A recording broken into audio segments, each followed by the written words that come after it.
Okay, last example for section 10.1 for today.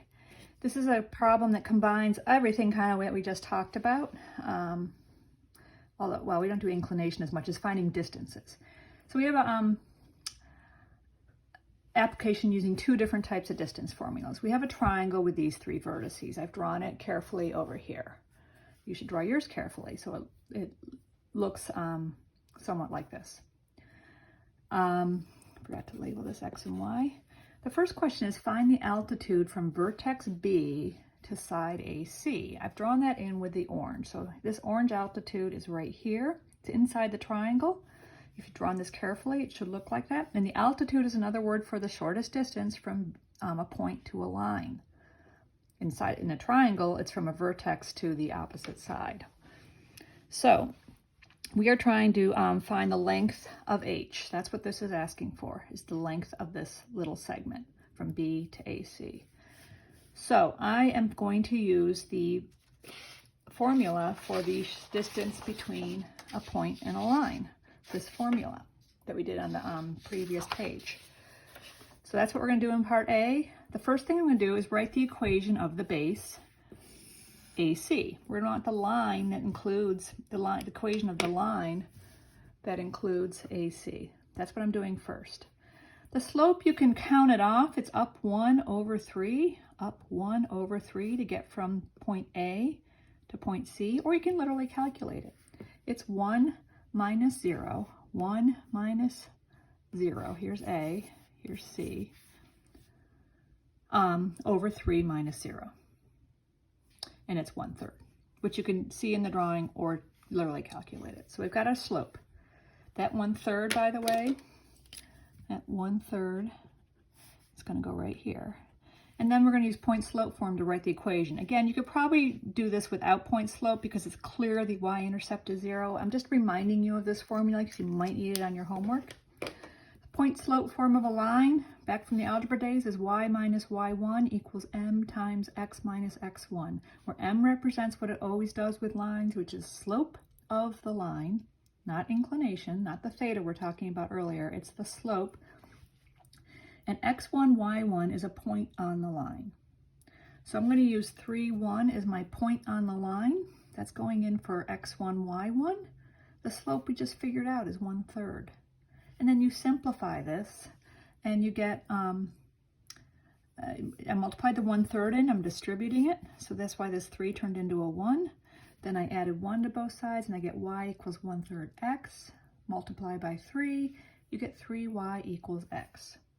Then I put it in standard form, which is x minus 3y equals 0. You could also move the 3y over, the x over. You could do negative x plus 3y. It's going to come out the same. It's just if you have the negative version of the equation, all the signs are flipped.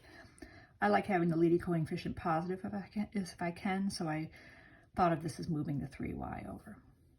Notice we don't have a c here, so this is the same thing as x minus 3y plus 0 equals 0. So that's going to be our a is 1, our b is negative 3, our c is 0.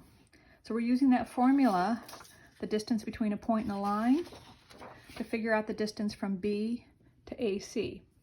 B to AC. That's the height in my drawing that I've labeled H.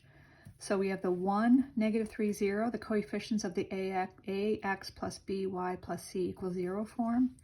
And then we're plugging in a point, the point we're trying to find the distance from to that line, and that is 1, 5. This point up here, its coordinates are 1, 5, right? So that's this point. We're putting it in for x1 and y1 for this formula, and the denominator is 1 squared plus negative 3 squared, square root. Simplifying, you get the numerator turns out to be absolute value of negative 14, and the denominator ends up being square root of 10, which is 14. That looks like a 16. Make sure you know that's a square root of 14 over square root of a 10. You could rationalize that or turn it into decimal form, and it's around 4.42 units, which kind of makes sense for how long that is in this situation. That's it. That's our answer for A. That's how long H is. It's about 4.427 units. The area of the triangle is part B. Area, you might remember, is 1/2 base times height. That's the formula for the area of a triangle. We need to calculate, we already have height, we just did it. This H is this H. And this is gonna, well, you'll see this in a minute. So I'm gonna calculate, I'm gonna call this one, I'll make this green. I'm gonna calculate that here. We're using the good old distance formula you've known for a long time, which is it's the difference in your x's squared plus the difference in your y squared. Nothing fancy here. It's just any segment in the plane can be done as x1 minus x2 plus y1 minus y2, both of those squared, and take the square root. So that's 3 minus, again, let's make sure we know we're keeping track of our points here. This one is, C is, don't forget, 3, 1, and A is 0, 0. So this is the 2 zeros are this point, and the 3 and the 1 are that point. And it all comes out to square root of 10. So now I have 1/2 square root of 10. This came in here. I used 14 over square root of 10 because I saw that square root of 10. I thought, oh, if I use this form of my answer over here, not the decimal, I'm going to get some reducing that's nice and clean. So I'm going to use the version with a square root in it. And I get, you can see these root 10s reduced because this is root 10 over 1, and I get 1/2 of 14, which is 7 square units because we're talking about area.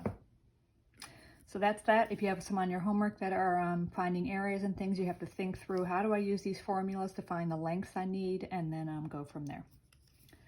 So that's it.